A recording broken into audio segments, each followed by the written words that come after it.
Bharat Pakistan final হলো, তখন তখনও কি ভারত পাকিস্তানের কোনো এক দল বয়কট করবে? বা বিশ্বকাপ বয়কট না করলেও বিশ্বকাপে গ্রুপ পর্বে ভারতের বিপক্ষে ম্যাচ খেলতে মাঠে নামবে না পাকিস্তান।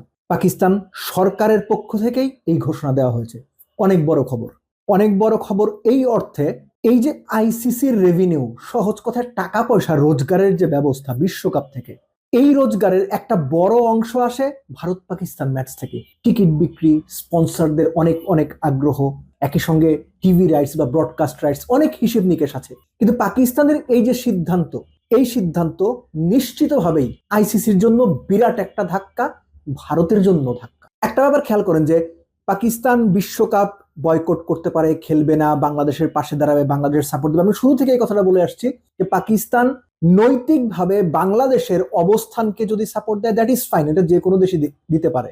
কিন্তু পাকিস্তান বাংলাদেশের জন্য বিশ্বকাপ খেলবে না, এইটা আসলে হওয়ার সম্ভাবনা অলমোস্ট নাই, এবং এটা লজিক্যাল কোনো ভিত্তিও নাই। পাকিস্তান বিশ্বকাপ বয়কট করেনি, কিন্তু বিশ্বকাপ বয়কট না করা, একই সঙ্গে ভারতের বিপক্ষে ম্যাচ খেলতে না চাওয়া কিংবা ওই ম্যাচে মাঠে না নামতে চাওয়ার পাকিস্তান সরকারের যে সিদ্ধান্ত, এটা নিশ্চিতভাবেই ক্রিকেট বিশ্বের জন্য নতুন একটা বার্তা। এরকম সিনারিও ক্রিকেট বিশ্ব আগে কখনো দেখেছে আমি ঠিক এই মুহূর্তে মনে করতে পারছি না। কোনো একটা দল পার্টিকুলার কোনো দেশে খেলতে যাচ্ছে না, খেলতে যাবে না, এরকম অনেক ঘটনা আছে। রিসেন্ট এক্সাম্পল বাংলাদেশ, আমাদের বাংলাদেশ।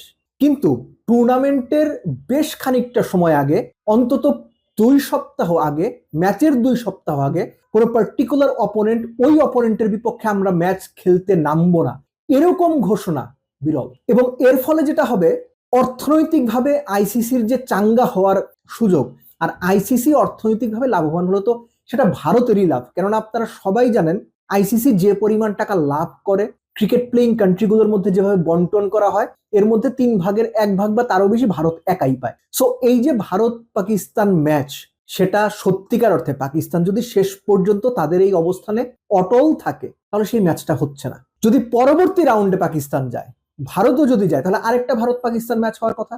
সেই ক্ষেত্রে তখন কি হবে? তখনও ধরলাম পাকিস্তান বয়কট করে দিল, ফাইন, ভারত পাকিস্তান ফাইনাল হলো, তখন তখনও কি ভারত পাকিস্তানের কোনো এক দল বয়কট করবে বা পাকিস্তান বয়কট করবে?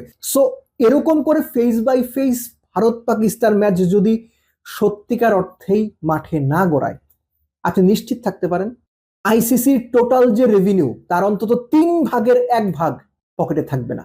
একই সঙ্গে এই যে বাংলাদেশ খেলছে না, বাংলাদেশ না থাকার ফলে আমি যতটুকু জানি বুঝি বা যতটুকু তথ্য আছে আমার কাছে, আইসিসির টোটাল রেভিনিউ এর অন্তত 40% এবার ধসে যেতে পারে। অর্থাৎ ক্রিকেটের যে টাকা কামানোর system, ICC, Bharat, Australia, England বা অন্যান্য দেশগুলো টাকা কামানোর যে সিস্টেম, সেই সিস্টেমে পাকিস্তানের এই না খেলতে চাওয়াটা বড় একটা আঘাত। সো আমরা অপেক্ষা করব 15ই জানুয়ারি ফেব্রুয়ারি পর্যন্ত। সেই সময় পর্যন্ত, সেই দিন পর্যন্ত পাকিস্তান যদি সত্যি সত্যি মাঠে না নামে, তখনই আসলে আমরা ধরে নেব বা বুঝতে পারবো না পাকিস্তান যা বলেছিল সেই কথা রেখেছে।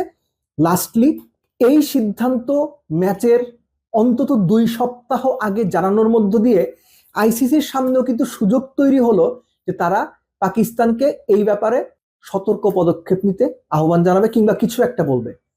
আমার কেন যেন মনে হচ্ছে যে আইসিসির তরফ থেকে পাকিস্তানকে এই ব্যাপারে কোনো একটা বার্তা দিয়ে মাঠে নামানোর জন্য একটা চেষ্টা করা হবে, কিংবা এই চেষ্টাতে কিংবা ভালো কথায় কিংবা সঠিক কথায় যদি কাজ না হয়, তখন আইসিসি হয়তো কিছু চটকদার কথাবার্তা বলবে, কিছু ভয় দেখানো কথাবার্তা পাকিস্তানকে বলতে পারে যে ভবিষ্যৎ সিরিজ হবে না, এই হবে না, ওই হবে না, নানান রকম কথাবার্তা হইতে পারে। কিন্তু এখনো পর্যন্ত এই মুহূর্তে যে পাকিস্তান দলের বিশ্বকাপ খেলবে কিন্তু ভারতের বিপক্ষে ম্যাচ খেলবে না 15ই ফেব্রুয়ারি, এইটা যে সিদ্ধান্ত, এইটা ভাই ক্রিকেটের জন্য, আইসিসির জন্য, ভারতের জন্য বিরাট ধাক্কা। কারণ টাকা পয়সা কামানোর যে বিষয়, হিসাব, এই হিসাবটা পুরোপুরি গরমিল হয়ে গেল।